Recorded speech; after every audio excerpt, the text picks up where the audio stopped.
बिस्मिल्लाहिर्रहमानिर्रहीम। Welcome to Shine Forces Academy. आज हम पीएमए लॉन्ग कोर्स के जो टेस्ट होते हैं एकेडमिक्स उनके बारे में बात करेंगे। और ये मैं आपको एक कंप्लीट सीरीज इंशाल्लाह दूंगा जिसमें आप घर बैठकर तैयारी कर सकते हैं। मुकम्मल तैयारी इसमें होगी, आपके हर सवाल का जवाब जो है वो साथ साथ दिया जाएगा।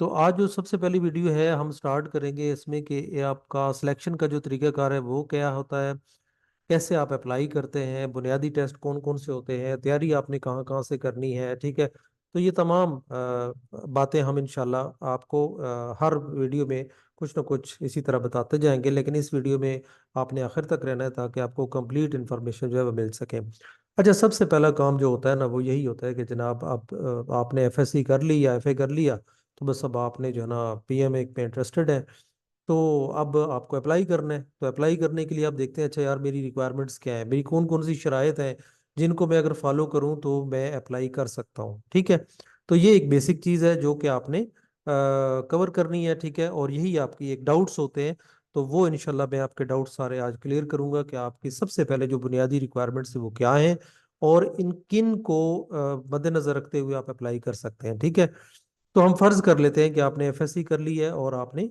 या एफए कर लिया है, तो उसके बाद आप कमीशन अप्लाई कर सकते हैं। अच्छा, यहाँ पे एक क्वेश्चन है, लोग कहते हैं जी हमने आईएसएसबी की तैयारी करनी है। अब ISSB is the second part of any commission officers test. ठीक है, चाहे वो आर्मी नेवी एयरफोर्स में अप्लाई करते हैं तो उसमें जो आईएसएसबी का पार्ट है ना वो सेकंड पार्ट होता है। जो फर्स्ट पार्ट है वो आपका इनिशियल टेस्ट होता है, जो आप इनिशियल टेस्ट एकेडमिक्स क्लियर करते हैं तो फिर आपको आईएसएसबी फॉर्म मिलते हैं, और फॉर्म आप जमा करवाते हैं तो फिर आप आईएसएसबी को अटेम्प्ट करते हैं। ठीक है, तो सबसे पहले आपकी रिटर्न की हम बात करेंगे कि रिटर्न के लिए और बल्कि अप्लाई करने के लिए आप पहले जनाब सिलेक्शन सेंटर पे जाएंगे या घर बैठकर तैयारी करेंगे। ठीक है, तो जनाब आपने क्या करना है कि इसकी जो बेसिक चीज़ें हैं उसको कवर करने के लिए एक तो हमारी वेबसाइट मैंने लिंक दिए हुए हैं pakscience.com या tutorials.pakscience.com, इस पे देखते रहना है। जैसे ही ऐड आता है तो हम इस पे अपडेट कर देते हैं। ठीक है, आपको एक तो डेट का पता चल जाता है। दूसरा क्वेश्चन एक मोस्टली ये होता है कि जी फलां वैकेंसीज कब आ रही हैं, मीन एक्स वाई जी कोई भी आपकी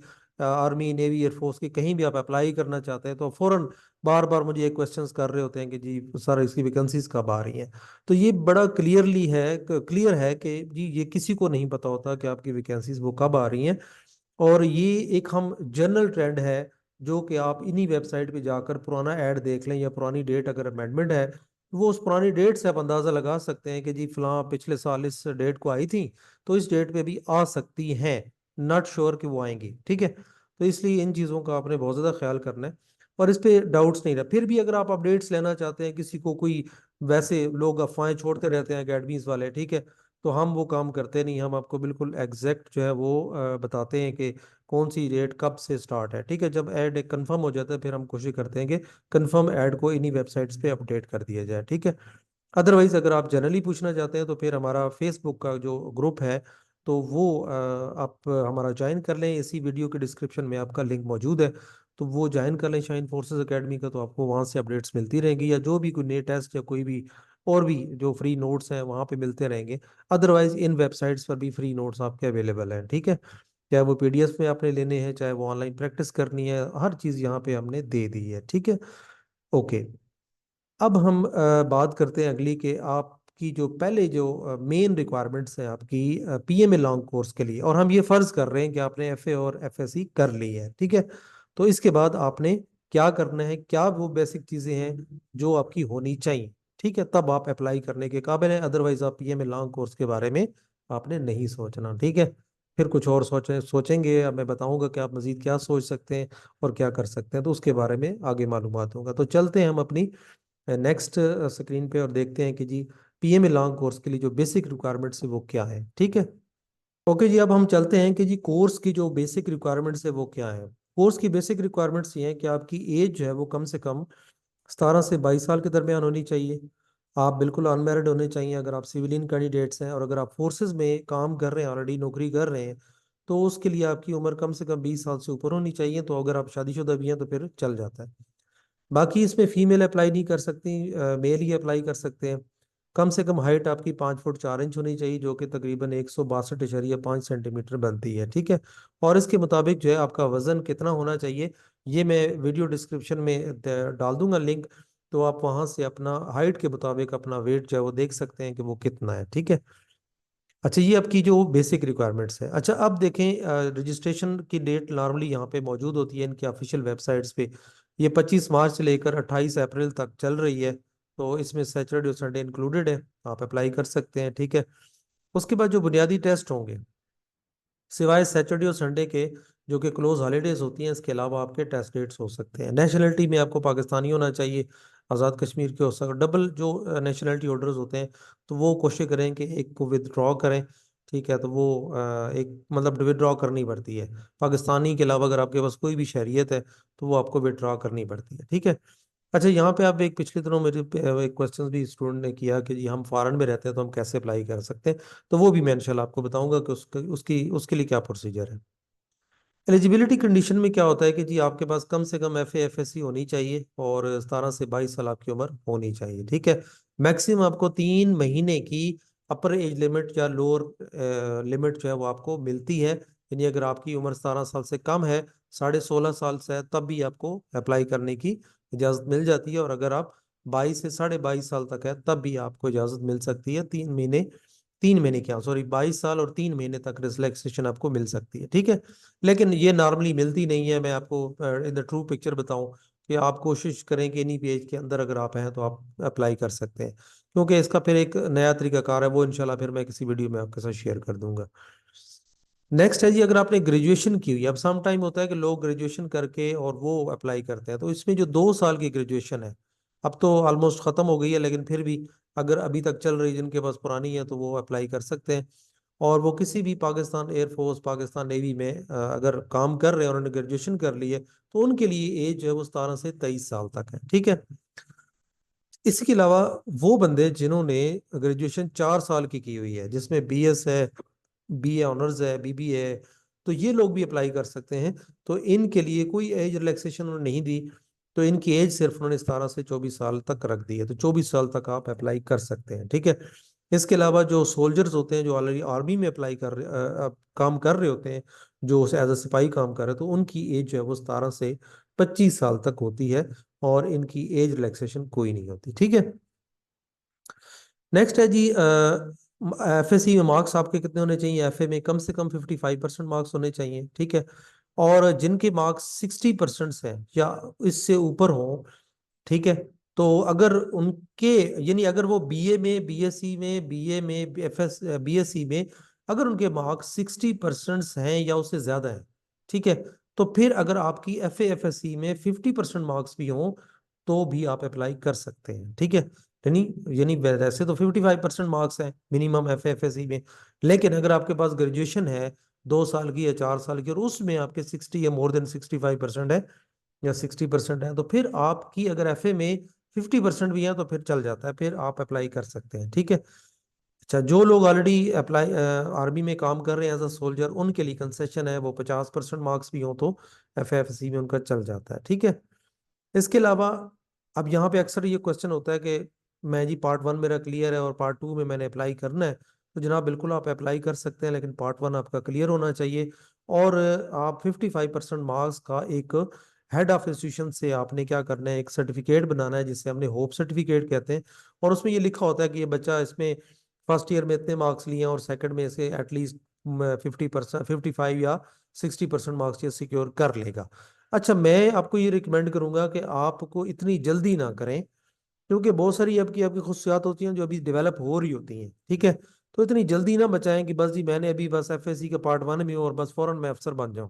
तो कोशिश करें कि आप अपनी FSC जो है वो पूरी कंप्लीट करें और उसके बाद अप्लाई। इसका नुकसान क्या हो सकता है अगर आप पहले अप्लाई करते हैं? इसका नुकसान ये होता है कि अल्लाह करे आप रिकमेंड हो जाएं, आप रिकमेंड हो जाते हैं, आपकी तवज्जो यहाँ से हट जाती है, आप FSC का एग्जाम देते हैं, FSC में आपके नंबर कम हो जाते हैं, अब इधर से आपका ISS भी, आप रिकमेंड भी हो जाते हैं, उधर से आप जब जब जमा करवानी होती है DMC तो आपके नंबर वहाँ पे कम हो जाते हैं, तो फिर आपकी वो सारी मेहनत ज़ाया चली जाती है। ठीक है। तो वहाँ पे ये लाजमी उन्होंने लिखवाया होता है कि जी अगर फर्ज करें कि आप किसी भी लेवल पे अगर पहुंच चुके हों और आपके इधर से FSC आपकी क्लियर ना हो या लेस देन 55% मार्क्स होगी, तो फिर आपको उसी जगह पे विड्रॉ करना पड़ेगा।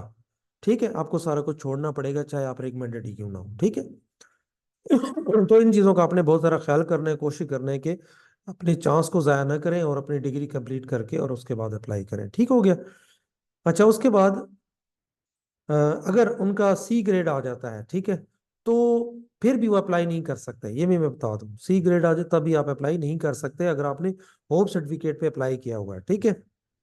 अच्छा, जब जिसने किसी ने होप सर्टिफिकेट पे अप्लाई करना ही है, जिसने किसी ने किसी को बहुत ज़्यादा जल्दी है, ठीक है, तो जनाब फिर ये ख्याल करना है कि आपके नंबर जो है वो कम ना आए। ठीक है। ओके जी। दूसरा, इसमें ये होता है कि कुछ कंडीशंस और भी हैं। जिन्होंने एफएससी जो है ना वो कंप्यूटर के साथ की होती है, किसी ने बायो के साथ की होती है, तो भी कोई इशू नहीं है, वो अप्लाई कर सकते हैं। ठीक है। अच्छा जी, उसके बाद वेरिफिकेशन ऑफ मार्कशीट या सर्टिफिकेट। ये याद रखें कि कोई भी मार्कशीट है आपकी, वो चेक होती है किसी भी स्टेज पे। आपकी अगर चेक की गई और आपने फेक बनवाई होगी, तो भी आपके खिलाफ कानूनी एक्शन होगा। ठीक है। तो जो भी आपके पास जो वेरिफिकेशन है, जो मार्कशीट होगी, क्योंकि सम टाइम आप फ्रेश अगर एग्जाम देते हैं तो आपके पास मार्कशीट होती है, आपके पास सनत नहीं होती।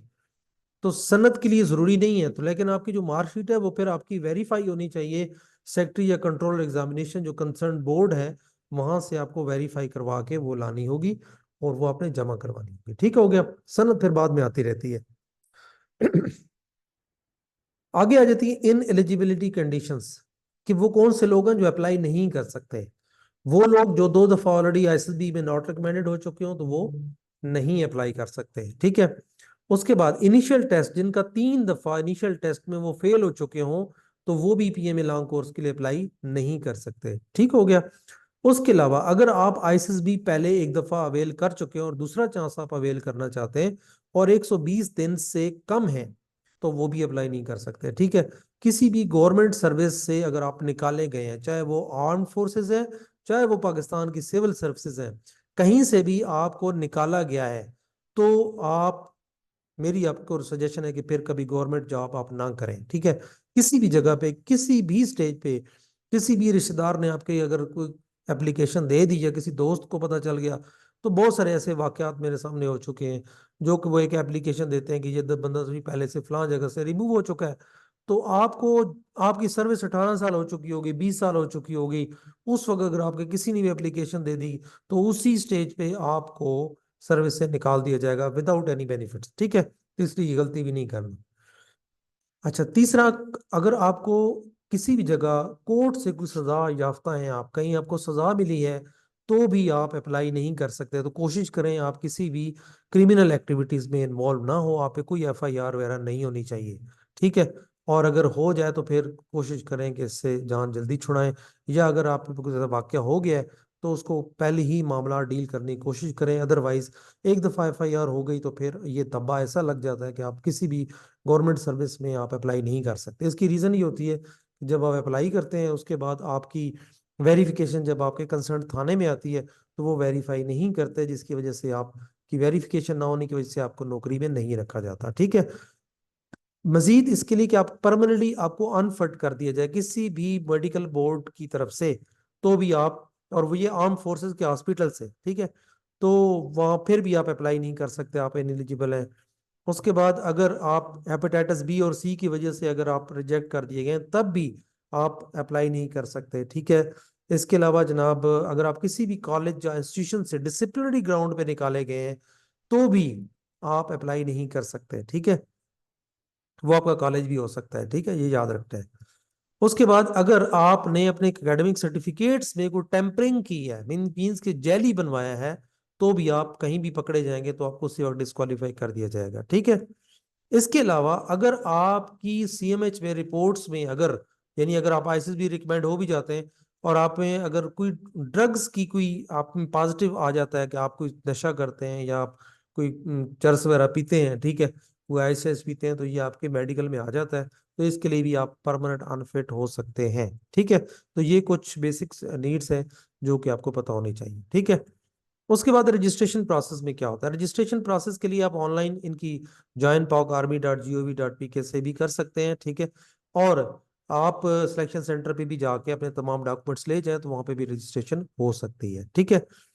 अच्छा जी, उसके अलावा जो टेक्निकल कैडेट कोर्स के कैंडिडेट्स होते हैं जो कि पीएमए के लिए जिन्होंने अप्लाई किया होता है और वो आईएसएसबी के थ्रू जाते हैं, ठीक है, तो वो as a repeater candidate consider होंगे। ठीक हो गया। और अगर कोई कैंडिडेट जिसने पीएमए लॉन्ग कोर्स के लिए अप्लाई किया है, फर्स्ट टाइम के लिए अप्लाई किया है और वो फ्रेश कैंडिडेट है, तो उन्होंने अगर आईएसएसबी के फॉर्म पाकिस्तान नेवी और पाकिस्तान एयरफोर्स के लिए जमा करवा दिए हैं, तो फिर वो भी कंसिडर फ्रेश कैंडिडेट होंगे। ठीक है। रिपीटेड कैंडिडेट्स के लिए क्या हुक्म है जनाब? वो ये हुक्म है कि वो कंसर्न्ड सिलेक्शन सेंटर पे जाएं, ठीक है, और ये डेट दे दी गई है 3 से 13 मई 2024, जो अभी जाएंगे। इसी तरह आप अगर नेक्स्ट ईयर जाते हैं, ठीक है, या अगर 2025 की हम बात करें, 2026 की बात करें, तो ऑफिशियल वेबसाइट्स पे उनकी डेट्स दे दी जाती हैं। इस डेट्स के दौरान आप रिपीटर कैंडिडेट्स ने जाना है, तो उससे आगे पीछे आपने नहीं जाना। ठीक है। तो बहुत सारे क्वेश्चन मुझसे कर रहे होते हैं जी हम कब जाएं, तो ये भाई ऑफिशियल वेबसाइट पे सारी चीजें इनकी मौजूद होती हैं। ठीक है। अच्छा, प्रिलिमिनरी सिलेक्शन में आपके कौन से टेस्ट होते हैं? टेस्ट के लिए जनाब आपका एक रिटन टेस्ट होता है पहले, जिसमें आपका इंटेलिजेंस टेस्ट होता है, और प्लस आपका एकेडमिक्स होता है जिसमें इंग्लिश और उर्दू ऐसे भी शामिल है। ठीक है। इसके अलावा जनरल नॉलेज, करंट अफेयर, ठीक है, उर्दू के क्वेश्चन, कुछ कंप्यूटर्स के, इस तरह मिक्स होते हैं। वो शाइन फोर्सेस एकेडमी की आप अगर वेबसाइट विजिट करें तो उस पेज पे हमने तमाम पास पेपर्स भी दे रखे हैं। आप वो लिंक भी मैं नीचे डिस्क्रिप्शन में दे दूंगा, ठीक है, मौजूद है, आप वहां से क्लिक करके डायरेक्ट ओपन कर सकते हैं, वो तैयारी भी कर सकते हैं। ठीक है। और इसी तरह वीडियोस भी मैं इंशाल्लाह आपको बना के दूंगा और एक कंप्लीट सीरीज बना के दूंगा जिसमें आपको कोई ज़रूरत नहीं कहीं भागने की, पैसा लगाने की। ठीक है। हाँ, फिर भी अगर किसी ने देखो एकेडमी में आना है तो हम हाजिर हैं, ऑनलाइन भी हाजिर हैं और फिजिकल भी हाजिर हैं। अच्छा जी, नेक्स्ट है जी, इसके बाद जब रिटन क्लियर हो जाता है आपका मेडिकल एग्जामिनेशन होता है, फिर उसके बाद एक फिजिकल टेस्ट होता है जिसमें दौड़ छोड़ होती है, वो भी एक कंडीशन सारी पाकशाहीन.com पे दी हुई है हमने। फिर उसके बाद एक इंटरव्यू होता है आपका, और उसके बाद आपको आईएसएसबी के फॉर्म दे दिए जाते हैं। ठीक है। अच्छा, फिजिकल टेस्ट में आपका 1.6 किलोमीटर रनिंग होती है, 8 मिनट में आपने कवर करनी होती है। पुशअप्स होते हैं, 15 रेपिटेशंस होती हैं, 2 मिनट में करने होते हैं। क्रंचेस होते हैं, 20 रेपिटेशंस होती हैं, 2 मिनट होती हैं। पुलअप्स होती हैं, 3 रेपिटेशंस होती हैं, 2 मिनट होती हैं। डिच क्रॉसिंग होती है, यानी खड्डा होता है उसके ऊपर से जंप लगाना होता है, ये 7.4 फीट का होता है। और ये 4 फुट जो है ना वो गहरा होता है। ठीक है, इसके ऊपर जंप लगाना होता है। तो ये जब क्लियर हो जाता है आपका मेडिकल फिजिकल, उसके बाद आपका इंटरव्यू होता है। तो इंटरव्यू के आपके मार्क्स होते हैं, जिनके लेस देन 12 मार्क्स हो तो उसको कंसिडर नहीं किया जाता। तो अगर कैसे इंटरव्यू की तैयारी करते हैं तो उसके लिए भी आप हमसे रब्ता कर सकते हैं। तो सिंगल इंटरव्यू की तैयारी भी हम करवा देते हैं, ऑनलाइन भी आप आ सकते हैं और फिजिकल भी आ सकते हैं। ठीक है। उसमें कुछ है ना बेसिक आपके पैरामीटर्स हैं। आपका एक्सप्रेशन अच्छा होना चाहिए, कॉन्फिडेंस अच्छा होना चाहिए, इंग्लिश में उर्दू में दोनों में। ठीक है। आपके पास करंट अफेयर का नॉलेज अच्छा होना चाहिए। तो जियो और पाक स्टडीज के बारे में आपका नॉलेज होना चाहिए। ठीक है।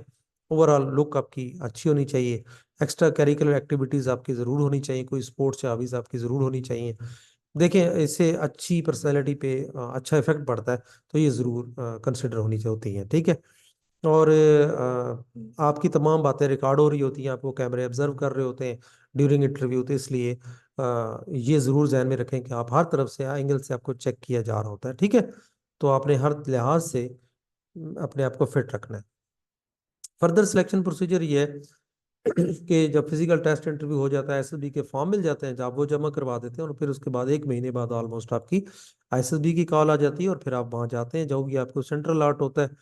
आप एसएसबी से अगर रिकमेंड होते हैं तो फिर फाइनल इंटरव्यू होता है, और फाइनल इंटरव्यू के बाद आप चले जाते हैं वेटिंग कॉल पे, और आपके मेरिट लिस्ट पे आ जाते हैं, तो आपकी कॉल आ जाती है। आप फिर पाकिस्तान मिलिट्री एकेडमी काकुल में आप रिपोर्ट करते हैं, 2 साल ट्रेनिंग होती है, और 2 साल के बाद आपको वहां से पास आउट हो जाते हैं। ठीक है।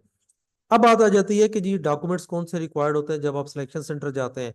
तो जी आपके पास सबसे पहले तो मैट्रिक से लेकर एफए तक या बीए जो भी आपने किया हुआ है, एजुकेशनल सर्टिफिकेट की तमाम ओरिजिनल कॉपीज और उनकी कम से कम 2 फोटो कॉपीज का सेट जो कि अटेस्टेड हो, ये आपके पास होना चाहिए। दूसरी चीज, आपकी उम्र अगर 18 साल से ऊपर है तो आपके पास कौमी शनाख्ती कार्ड होना चाहिए, और अगर कम है तो फॉर्म भी होना चाहिए। ठीक है। इसके अलावा आप अपनी वालदा या वालिद, ठीक है, उनका शनाख्ती कार्ड भी आपके पास होना चाहिए। ठीक है, वो लोग जिनकी 18 साल से उम्र कम है। उसके बाद कम से कम, यहाँ पे 1 सेट लिखा हुआ है बट 2 सेट आपके कंप्लीट आपके डॉक्यूमेंट्स के अटेस्टेड फोटो कॉपीज आपके पास होनी चाहिए। ठीक हो गया। उसके बाद 3 पासपोर्ट साइज यहाँ पे लिखे हुए हैं, लेकिन एटलीस्ट आपके पास 6 से 8 फोटो होने चाहिए जो कि फ्रंट और बैक से आपके अटेस्टेड हो किसी भी गजटेड अफसर। गजटेड अफसर कहते हैं जो 16+ में आपके किसी भी ग्रेड में आपका मौजूद हो, ठीक है। तो इसके अलावा आपके पास एक होना चाहिए ओरिजिनल फोटोकॉपी जो कि नॉट रिकमेंडेड की, अगर आप पहले एसएसबी अटेम्प्ट कर चुके हैं तो उसकी आपके पास एक नॉट रिकमेंडेड की जो भी कॉपी है वो आप साथ अटैच करेंगे, जो रिपीटर कैंडिडेट्स हैं, ठीक है। रिपीटर नहीं है, फ्रेश है, तो फिर इसको अपने रहने देना है, ठीक है। तो ओल्ड आपका अगर पुराना शनाख्ती कार्ड बना हुआ है तो फिर आपने वो एक्सेप्टेबल नहीं है, उसके लिए आप चिप वाला जो कार्ड होता है वो आपने बनाना है, ठीक है, वो लाजमी बना के जाना है। कुछ एडिशनल इन्फॉर्मेशन है जो मैं बात कर रहा था, जो फॉरेन में लोग होते हैं वो कैसे अप्लाई करते हैं। अच्छा, फॉरेन के जितने भी लोग, Subscribe now. वो लोग जो फॉरेन से अप्लाई करना चाह रहे हैं उनके लिए मजे की बात है कि कोई प्रिलिमिनरी टेस्ट नहीं होते, यानी इनिशियल टेस्ट नहीं होते। उनके बेसिक जो रिक्वायरमेंट्स होती है वो वहाँ चेक कर ली जाती हैं, और वो एम्बेसी में जाके अपने फॉर्म जमा करवाते हैं, और उनकी फिर डायरेक्ट आईएसएसबी की कॉल होती है, ठीक है। हाँ, जो इनिशियल चीज़ें होती हैं वो वहाँ पे चेक कर ली जाती हैं कि आपका जो मेडिकल आप फिट है या क्वालिफिकेशन या जो भी है, वो बेसिक रिक्वायरमेंट्स आपकी वहाँ पे टेस्ट इंटरव्यू जो है वो ले लिया जाता है, ठीक है। तो ये आईएसएसबी की तरफ से या जो भी इंटरव्यू होता है वो फर्दर करस्पॉन्डेंस जो है वो आपकी साथ पाकिस्तानी एड्रेस पे दी जाती है। तो वहाँ पे जो फॉर्म आपने जमा करवाने उस पे पाकिस्तान का एड्रेस लिखना है जहाँ पे आपकी मेलिंग हो सके, ठीक है। तो ये अपने जहन में रखना है। तो फॉरेन से भी आप डायरेक्ट अप्लाई कर सकते हैं, जब आप समझे कि आप करीब हैं तो आप फिर पाकिस्तान आ जाएं, ठीक है। तो यहाँ से फिर आप इनको करस्पॉन्डेंस जो भी होगी वो आप कर सकेंगे, ठीक है। तो ये था एक कंप्लीट प्रोसीजर जहाँ पे आप अप्लाई आपने कैसे करना है, कौन से डॉक्यूमेंट्स रिक्वायर्ड होते हैं, सिलेक्शन प्रोसीजर क्या है, रजिस्ट्रेशन कब होती है या कैसे की जाती है, ठीक है।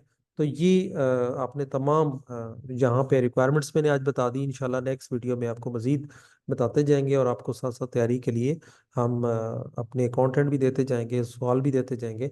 तो आपने इस चैनल को सब्सक्राइब कर लेना है ताकि मज़ीद वीडियो आपको इसी तरह की मिलती रहे। तो इंशाल्लाह आपको पीएमए लॉन्ग कोर्स की कंप्लीट इस सीरीज में इंशाल्लाह हम आपको तैयारी कराएंगे। तो दुआ में याद रखें, वीडियो के डिस्क्रिप्शन में लिंक्स मौजूद हैं, वहाँ से तमाम देख सकते हैं तैयारी के लिए भी। तो हम तमाम वीडियोस की डिस्क्रिप्शन में इस तरह लिंक्स देते रहेंगे आपके, ताकि वो काम आ सके, ठीक है।